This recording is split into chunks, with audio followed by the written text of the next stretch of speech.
Hey friends, so today we're going to be multiplying two fractions, and these are regular fractions. They're not mixed numbers, they're just your regular old fractions. They're not improper fractions. Remember, an improper fraction is when the numerator, the number on top, is bigger than the denominator. They're just regular old fractions. So the first thing you're going to do is multiply the numerators.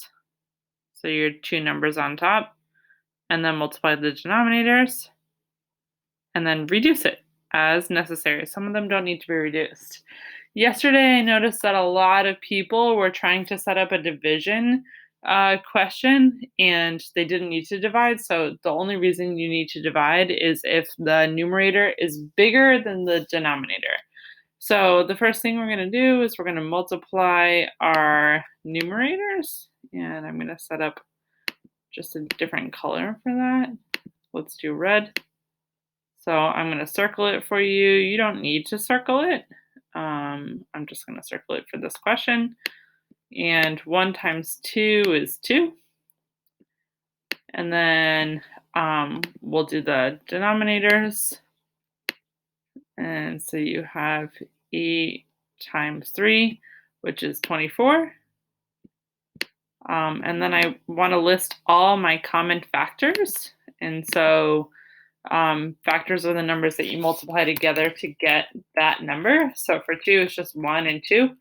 And for 24, there's a whole bunch. There's 1, 24, 2, 12, 3, 8, 4, 6, not 5, and then we're back to 6. And so we want to find the least, or the greatest common factor, and the greatest common factor is just 2.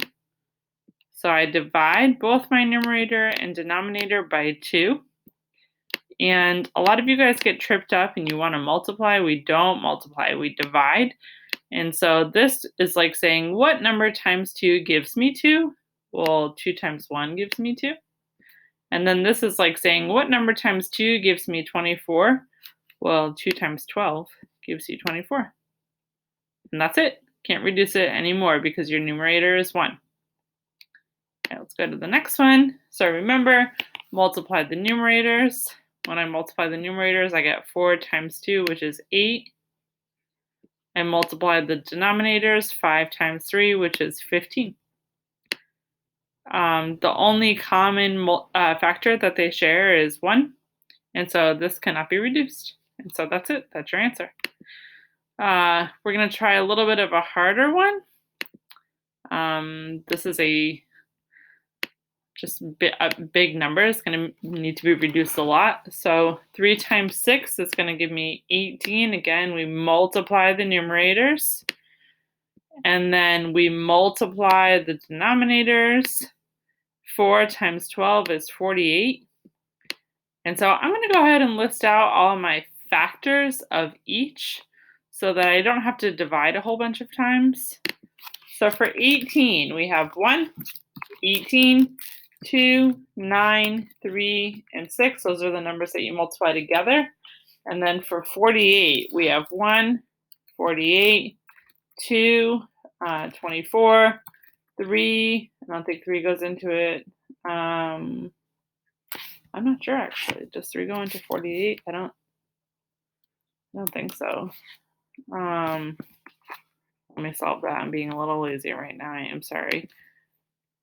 3 into 48. If you're not sure, easy way to do that. So this goes in once. We have 3. Oh, it does. 4 minus 3 is 1. And then I bring down the 8. And 3 goes into 18 6 times. So actually it is. It does go in. We get 3 times 16. 3 times 16.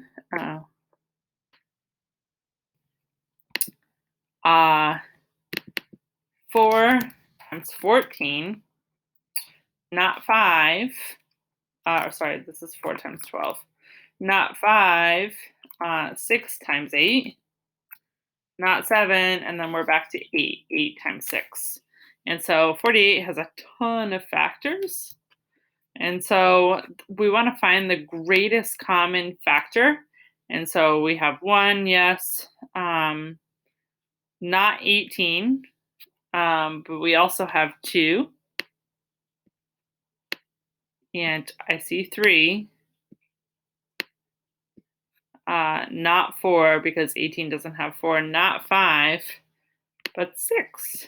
And so 6 is going to be my greatest common factor. I could divide by 2 and start with 2, but then I would have to do that 3 more times. I mean, if they're both even, that's a good place to start. And so I'm going to divide both my numerator and my denominator by 6. And so 18 divided by 6 is going to give me 3. And 48 divided by 6 is going to give me 8. 3 is prime, so that's it. That's your answer. I can't reduce this any further. I just want to show you what you would do if 18/48. I just want to show you what would happen if you decided to divide both the numerator and the denominator by 2. So if you started with 18 divided by 2, and then 48 divided by 2, so 18 divided by 2 is 9. And then 48 divided by 2 is 24. And then I recognize that 3 goes into both of these evenly. So 9 divided by 3 and 24 divided by 3. And so 9 divided by 3 is 3 and 24 divided by 3 is 8. And so you get the same answer, 3/8 and 3/8. I just think it's a little bit easier to list out your factors. If you know your factors, great. This will be really easy for you. If you know your multiplication facts, super easy. I don't have any doubt in my mind, but this is a little bit of a longer process, but you get the same answer. You get 3/8, and here you get 3/8. And so this is actually pretty easy. I have no doubt in my mind that you guys can all do this. And so if you have any questions about it, let me know. I'll talk to you later. Bye.